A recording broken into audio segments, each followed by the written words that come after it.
car nous sommes tous concernés. Si nous voulons stopper les MTN, prenons les médicaments distribués durant la campagne de masse. Mettre fin à la négligence des MTN, une affaire de tous.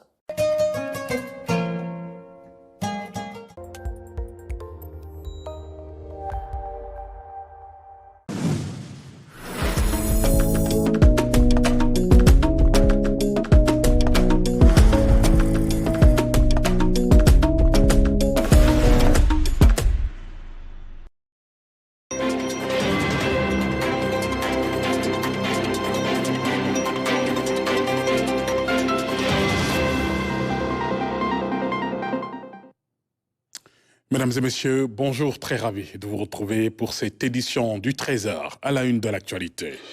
Les centres d'état civil sénégalais se transforment grâce à une nouvelle dotation en équipement informatique. Cette avancée, partie intégrante du projet NECAL, vise à renforcer l'état civil et établir un fichier national d'identité biométrique. Préparatif de la Tabaski à 2 semaines de la fête, le ministre de l'Élevage annonce que le gap de 250 000 têtes est résorbé à plus de 60%. Le secrétaire d'État chargé des coopératives et du monde paysan a débuté une tournée des points de vente. Première étape, le forail de Missirah-Wadene. Et puis, face à des rumeurs persistantes d'une hausse du prix du riz au Sénégal, les commerçants réfutent et annoncent même une baisse. En parallèle, l'association des consommateurs appelle à une stricte observation des prix réglementés. On le verra. Et puis, le grand format découverte de ce trésor explore l'histoire touchante de Touba Peykouk, un village autrefois dédié au reclassement des personnes touchées par la lèpre, aujourd'hui libéré de son statut spécial mais toujours confronté à la stigmatisation. Ses habitants appellent à une reconnaissance cartographique respectueuse. Découverte à suivre.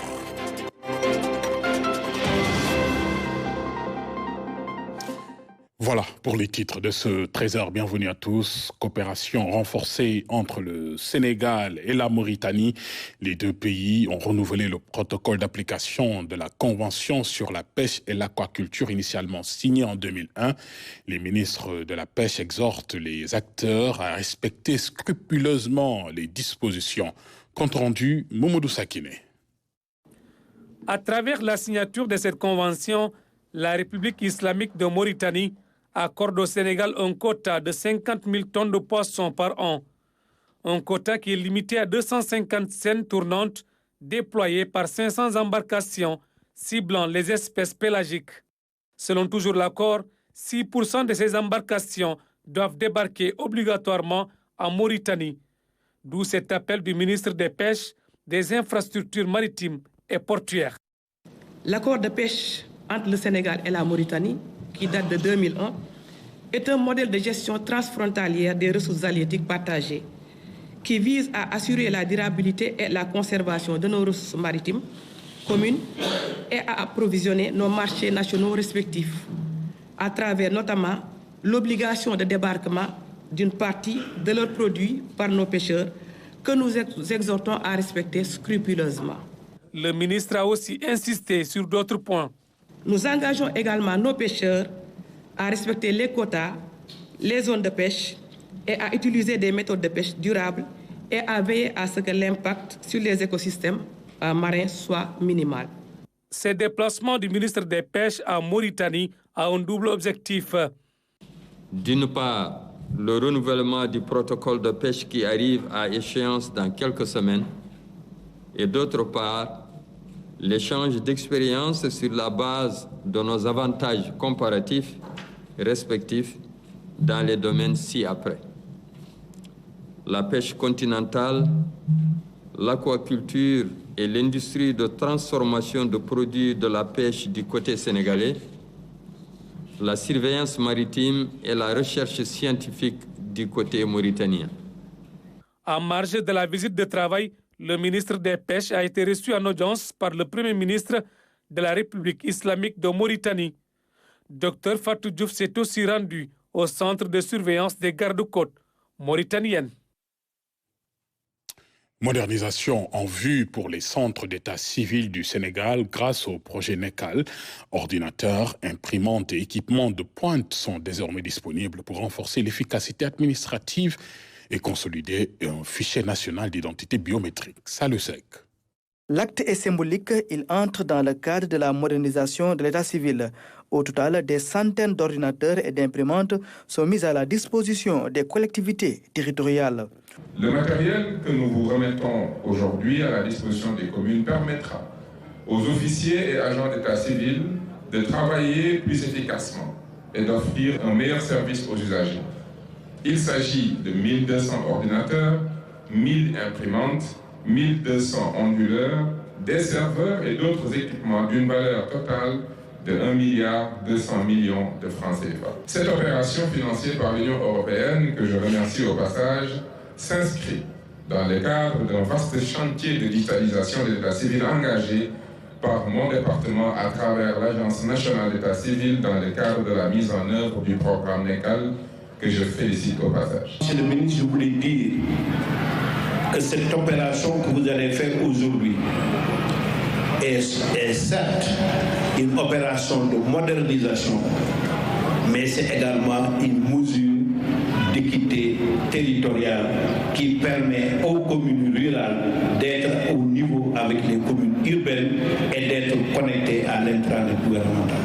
Auparavant, la tutelle a effectué une visite sur le site d'indexation des données d'état civil, une infrastructure équipée qui fonctionne avec environ 300 opérateurs et contrôleurs. Leur travail consiste à saisir dans des formulaires les informations contenues sur les actes déjà numérisés. Quelques 19 millions d'actes d'état civil numérisés sont déjà indexés et versés dans la base de données centrale de l'état civil que constitue le registre national de l'état civil.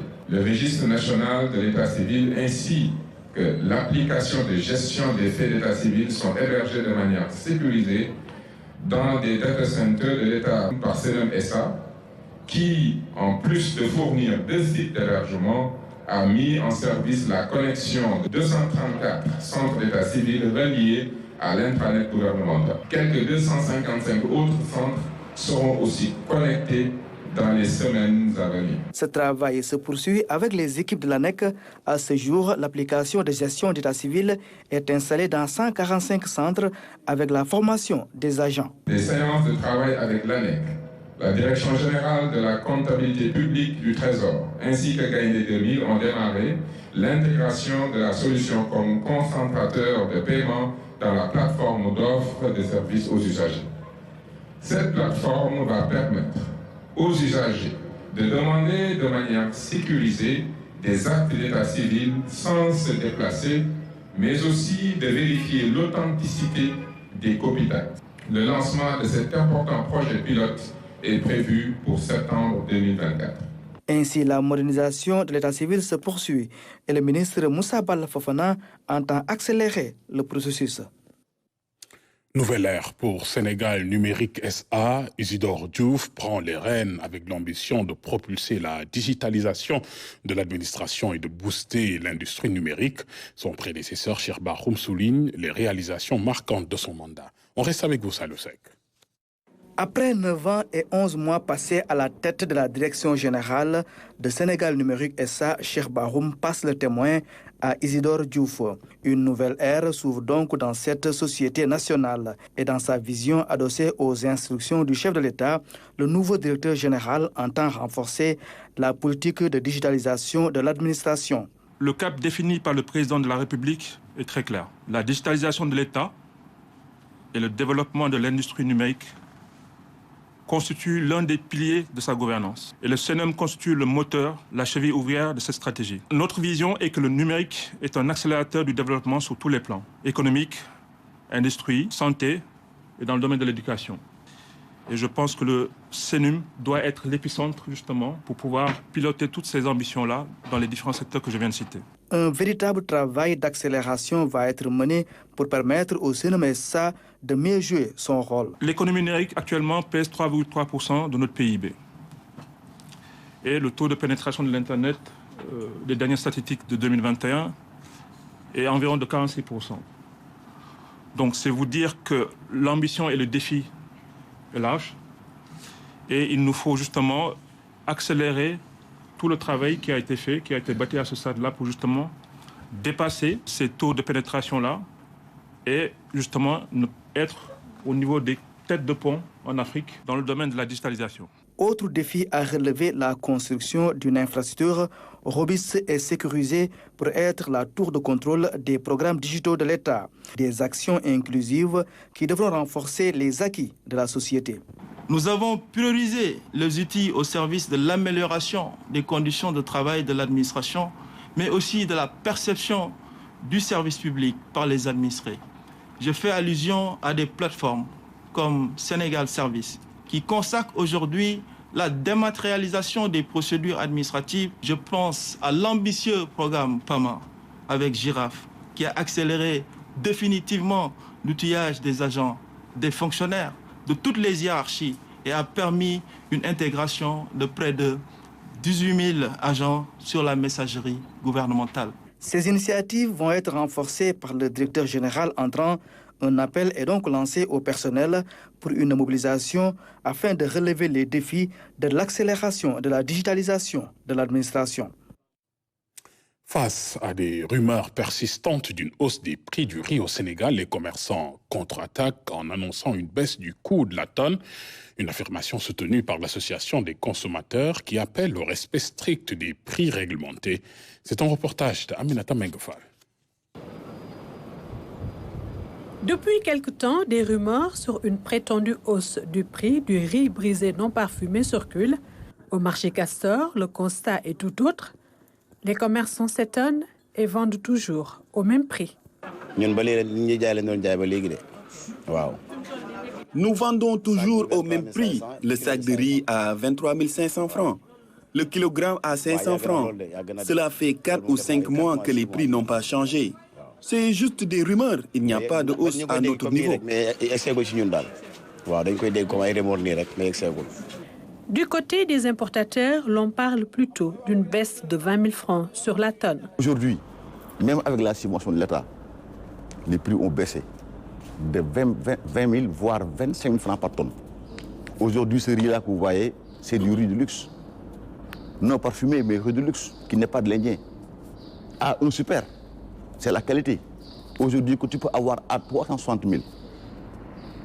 Donc, ce qui veut dire que nous, les importateurs, si l'Inde ouvre ses portes, où est-ce que nous allons? Avec ce riz-là, on ne peut pas vendre à 380 000. Et donc, tous les jours, on est connecté sur les réseaux sociaux, on est connecté sur les médias. On dit le riz a augmenté, a augmenté, a augmenté. On ne peut pas expliquer ça, nous. Malgré les tensions notées sur les marchés internationaux depuis le mois de janvier, l'État a jusqu'ici encadré les prix et les marges bénéficiaires. C'est la situation qui prévaut depuis le mois de janvier. Donc, subitement, quand on se réveille pour parler de hausse au mois de mai ou bien au mois de juin, comme si les choses ont changé de janvier à nos jours, c'est ce qui véritablement pose problème. Avant janvier, oui, le riz était peut-être moins cher que cela. Mais depuis janvier, nous sommes sur la même pente, nous sommes sur la même tendance, de 385 000 à 360 000 francs la tonne. L'ancien régime avait fixé la marge. En fixant la marge, il y a toujours des bigaleux qui ne respectent pas les marges qui leur ont été concédées. Mais on peut dire de source sûre que l'importateur n'a pas augmenté sa marge.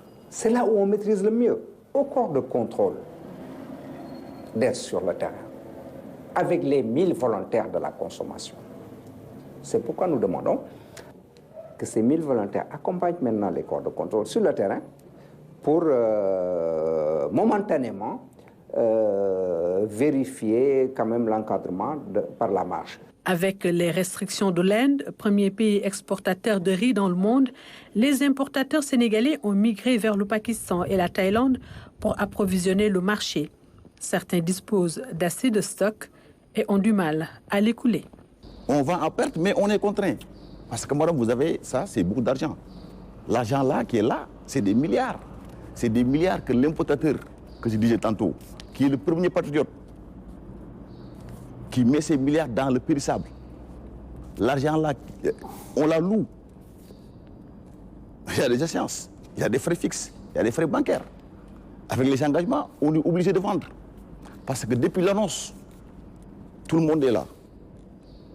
Chaque jour, un distributeur qui devrait commander 100 tonnes, il commande 20, il dit que ce n'est pas sûr de commander 100 parce qu'à chaque moment, on peut changer le truc. Même le boutiquier à côté, au lieu d'acheter 20 sacs, il achète 10 sacs parce qu'il dit qu'à chaque instant.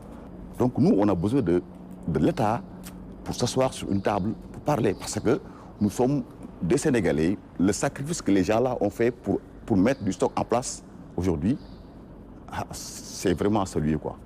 80 à 90% des Sénégalais consomment le riz brisé non parfumé. Le reste préfère le riz parfumé, plus cher, avec une qualité supérieure. Même cette catégorie n'a pas connu une augmentation sur le prix.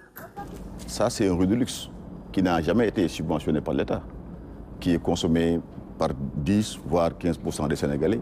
Même ce riz-là est revu à la baisse. Même ce riz-là. Aujourd'hui, on vend la tonne à 453 000. Qui était auparavant 460 000. Donc on perd là-bas 30 000 francs par tonne. Le Sénégal consomme 5 000 tonnes de riz par mois. Il est obligé de recourir à l'importation pour satisfaire la demande nationale. Des efforts notés dans la production locale sont à accélérer pour assurer la souveraineté. Le riz local ne souffre pas quand même d'un problème de commercialisation. Il est consommé et il est aimé des Sénégalais. Maintenant, l'effort à faire, c'est de produire en sorte que ça puisse atteindre tous les Sénégalais. Donc aujourd'hui, peut-être nous sommes à un tiers de la demande nationale. La filière se professionnalise de plus en plus et il faudrait que l'on maintienne la tendance. Et je pense qu'avec la nouvelle politique agricole incarnée par les autorités aujourd'hui, je pense que quand même on peut arriver à non seulement l'autosuffisance alimentaire, mais à une souveraineté alimentaire autour de ce riz. L'autosuffisance en riz est une urgence pour le Sénégal. L'État compte renforcer les politiques rizicoles pour une chaîne de valeur riz plus compétitive. Un vent nouveau souffle sur le secteur culturel avec la création du syndicat national des artistes et professionnels de la culture. Cette nouvelle structure vise à défendre les droits et intérêts des acteurs culturels pour une reconnaissance et une valorisation accrue de leur contribution au tissu socio-économique. On voit tout cela avec Altoum Gueye. Le syndicat national des artistes et professionnels de la culture, SYNAPROC, est né. Désormais, les acteurs culturels ont une autre structure pour défendre leurs intérêts. L'objet de notre rencontre aujourd'hui, c'est de vous montrer nos orientations et de développer les objectifs, tout en créant des aspects qui peuvent nous rendre plus forts et en toute synergie et en collaboration avec la CSA et l'Union des mutuelles de santé pour signer une convention et pour pouvoir vraiment l'exercer. Premier acte posé, cette signature de convention avec la mutuelle de santé communautaire. Objectif, permettre aux artistes d'avoir une protection sociale totale.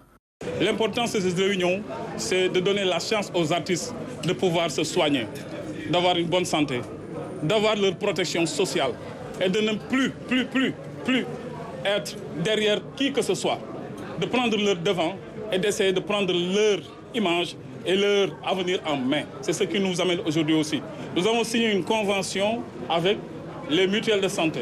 Cette convention va permettre aux artistes de bénéficier d'une couverture de 80% au niveau des postes, au niveau des centres de santé, au niveau des hôpitaux et une couverture au niveau de la pharmacie à 50%.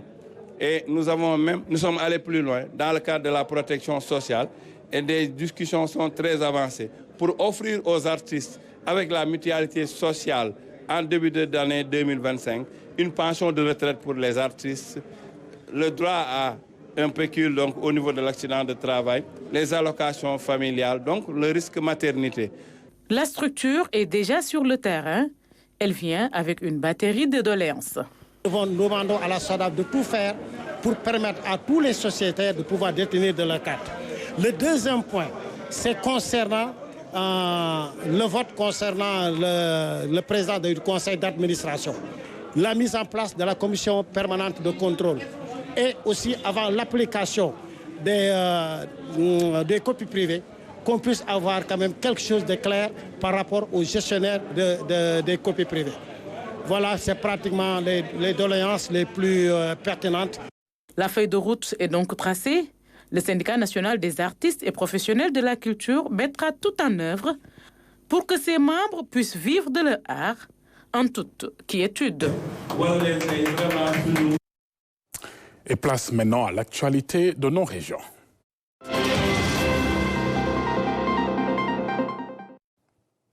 Préparatif de la Tabaski à 2 semaines de la fête, le gap de 250 000 têtes de moutons est résorbé à plus de 60%, annonce le ministre de l'Élevage. Le secrétaire d'État chargé des coopératives et du monde paysan a entamé une tournée des points de vente avec une première étape au forail de Missira Wadène, l'un des principaux points de vente au Sénégal. Reportage de Penambao. Missira Wadène, un marché à bétail qui joue un rôle très important dans le dispositif mis en place par le ministère de l'Élevage dans le cadre de la Tabaski 2024. Un point de vente national, voire international, qui fournit pratiquement tous les marchés au niveau national et même de la sous-région. La Gambie s'approvisionne à Missira. La Guinée-Bissau s'approvisionne à Missira. Ziguinchor, Dakar, Thiès, tous les coins du Sénégal, c'est Missira. Donc, on remercie aussi l'État. Vraiment, parce que pour la sécurité, surtout la gendarmerie et la jeunesse de la ville, l'État nous a donné beaucoup de faveurs parce qu'on ne paye rien. On a un marché de niveau international. Comme les Maliens, comme ils ont expliqué, il y a la Mauritanie, il y a le Mali, il y a le Gambie, il y a le Guinée-Bissau, il y a toute ces régions, ils viennent ici. Si on a ça aujourd'hui aussi, on a des autorités qui nous ont accompagnés. Au forail de Missira Wadène, l'on constate aussi l'effectivité des dispositions prises par l'État lors du Conseil interministériel sur la Tabaski 2024. Et pour cela, vraiment, nous remercions les autorités d'avoir veillé au respect strict des directives qui ont été données pour leur matérialisation. Et ce que nous avons vu aussi, c'est que le marché est très bien approvisionné. Les besoins nationaux en termes de moutons, à jour moins 16, nous avons une disponibilité presque de 65%. Alors qu'au même moment, l'année dernière, le disponible actuel est supérieur de 10%. Donc ça signifie que tous les indicateurs sont au vert. Au moment que j'arrivais, la quantité d'aliments de bétail mise à disposition de ces forails venait d'arriver. Et le préfet et les autorités administratives ici présentes, avec tous les services concentrés et les acteurs, prendront les dispositions adéquates nécessaires pour le dispatching d'aliments de bétail. Outre la gendarmerie qui assure la sécurité des lieux, les jeunes de la commune se sont également engagés aux côtés des éleveurs. C'est pourquoi on a décidé, nous, les deux communautés, que nos comités, s'ils débarquent ici, ils prennent au moins une somme de 15 000 francs, ils donnent à la jeunesse et ils veillent. Parce que si le mouton veut mourir, ils vont te dire qu'il va mourir. Si tu veux de l'eau, c'est eux qui savent les points d'eau. S'il y a des travaux qu'ils peuvent faire. Et ici, ce que nous avons vu, c'est qu'un travail de collaboration avec les jeunes de Missira a permis de mettre en place un autre mécanisme d'appui ou d'appoint. Parce que ce ne sont pas eux qui assurent la sécurité, mais ils viennent en appoint aux forces de défense et de sécurité, particulièrement la gendarmerie, qui a le seul rôle régalien d'assurer la sécurité. Mais ils viennent les appuyer. Et pour cela, nous félicitons les jeunes de Missira. Autre doléance des éleveurs, l'extension du forail, vu le nombre de moutons qui ne cesse d'augmenter d'année en année, mais également l'éclairage de tout le village pour lutter contre le vol de bétail, un vrai casse-tête pour les éleveurs. Et pendant ce temps, des points de vente de moutons fleurissent partout au Sénégal, mais tous ne sont pas autorisés pour bénéficier des subventions sur l'aliment de bétail, par exemple, et garantir des prix justes et assurer la sécurité des troupeaux. Les vendeurs sont incités à se regrouper sur les sites homologués. Les autorités mettent en place toutes les mesures nécessaires pour un bon déroulement des opérations. C'est un reportage signé Louis Vizza. Dans l'optique de réguler l'approvisionnement du marché en cheptel avant la Tabaski, les autorités administratives ont réparti des sites de vente appropriés. Dans la région de Dakar, un arrêté du gouverneur fixe les points de vente des animaux sur pied. Ces mesures de facilitation s'appliquent sur une période de 105 jours. Les vendeurs de face essaient implantés au niveau du garage Cypress apprécient les commodités qui vont avec. Il y a les gars de la Sénélec qui viennent descendre une ligne d'électricité. À partir de cette ligne, on se branche nous tous. Pour l'eau, il y a des points d'eau On monte des robinets, c'est de là-bas qu'on a l'eau. C'est l'État qui nous gère ça. On est obligé de diminuer les prix. La police 4e, là, nous avons patrouillé pendant la nuit, ici, quoi. C'est pour cela que la sécurité, problème de sécurité, oui, ça se passe bien ici. Au total, 33 points de vente pour la capitale. Et c'est seulement dans ces sites réglementés que les commodités sont disponibles. Nord Foire, cité BCAO, point de vente autorisé et bien aménagé. Ici, l'eau est gratuite, l'éclairage assuré, la sécurité et les toilettes disponibles au grand bonheur des éleveurs et vendeurs. Nous sommes fournis en eau et en électricité. Et cette année, l'eau et l'électricité sont venus un peu plus tôt par rapport aux autres années. Donc du coup, ça nous a un peu facilité la tâche. La gendarmerie fait des rondes 2 à 3 fois par jour. Donc du coup, on n'a pas de problème d'insécurité. La subvention est à 50% parce que l'aliment coûte 9 500. Mais après la subvention, ça diminue jusqu'à 5 000. Donc pour le moment, nous n'avons pas encore reçu de subvention. À côté de ces points de vente, il existe ceux non officiels. On n'a rien vu les policiers ou les gendarmes ou hommes tenus, non. Mais on n'a rien vu que les subventions ou on n'a rien vu. Pour l'instant, on achète à 100 ou bien 110. Mais maintenant, on achète là-bas à 100, 125, 130. Ouais. Si on a venu ici, il faut qu'on minimum à 170. Depuis qu'on est ici, chaque jour qu'on achète de l'eau à Brigo à 1000 francs. De l'électricité, tout le monde on a corrigé de 4000 francs pour installer nos électricités. Même la sécurité, c'est nous qui faisons la sécurité toujours. Pour bénéficier de tous ces avantages mis en place par l'État, certains éleveurs et vendeurs sont priés de rallier les points de vente autorisés.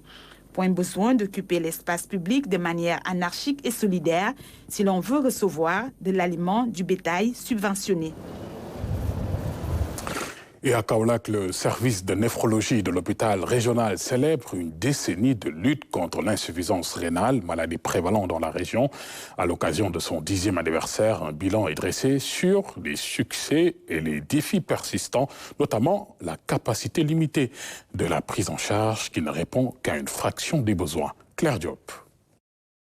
Les activités ont d'abord démarré par des consultations, puis par l'hémodialyse en 2014. Après toutes ces années d'offres de services sanitaires, une pause s'impose afin de partager les données épidémiologiques avec les médecins de la région. Aussi de donner les règles pratiques pour une meilleure prise en charge des malades rénales. Le constat fait est que la pathologie gagne de plus en plus du terrain. On se rend compte qu'il y a au moins un nouveau patient par jour. Et par rapport à la dialyse également, on se rend compte que en 10 ans, la population de Kaolack a évolué.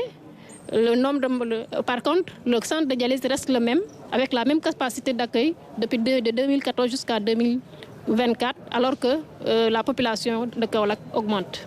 D'où ce plaidoyer fort pour la construction d'un nouveau service de néphrologie pour mieux répondre à la demande. Il y a une vétusté des locaux.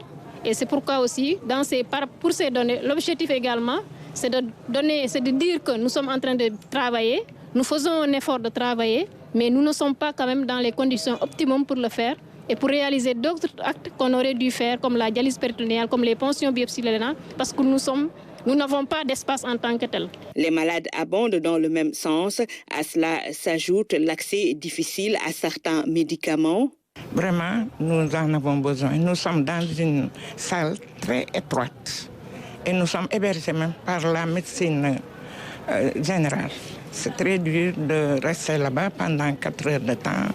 Après la dialyse aussi, nous sommes exposés dehors au soleil.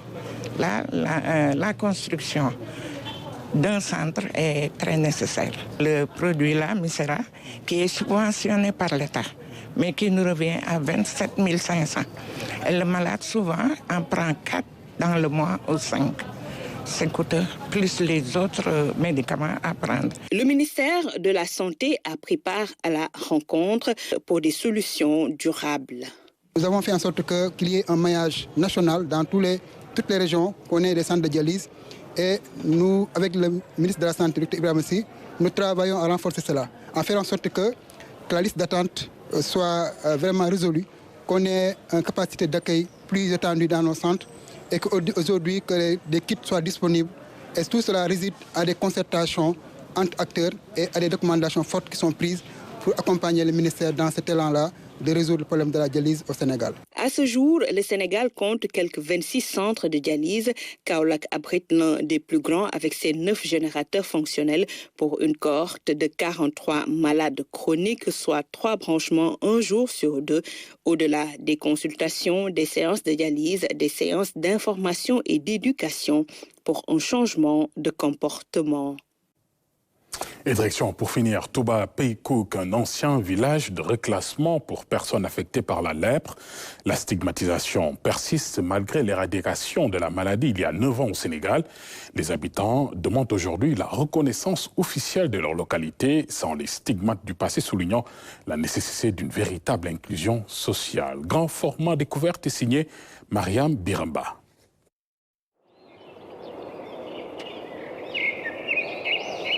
Les villageois environ ne venaient pas ici nous voir parce qu'ils craignaient d'être contaminés. Mamadou Diakhaté, sexagénaire, natif du village de Touba Pays Cook, un des 9 villages de reclassement social que compte le Sénégal. Un village qui a été pendant très longtemps traumatisé par la stigmatisation liée à la maladie de la lèpre. Ça a été dur vraiment. Puisque à ce moment-là, il n'y avait aucune personne qui acceptait de venir dans ce village. Les gens nous fuyaient, vraiment. Ils n'acceptaient pas de boire l'eau du village, ils n'acceptaient pas de manger le repas du village, ils n'acceptaient pas de se frotter avec les villageois. Créé en 1914, ce village de plus de 4000 âmes est situé dans la commune de Fandène, à quelques encablures de la ville de Thiès. Jadis rejetés pour la plupart par leurs proches, ils se sont retrouvés ici. Morsis fait partie de la première génération, arrivée sur le site il y a de cela 78 ans. 46.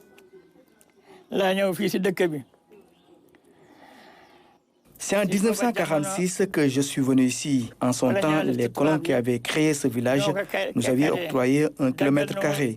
La maladie faisait des ravages et les malades étaient regroupés ici pour éviter toute contamination.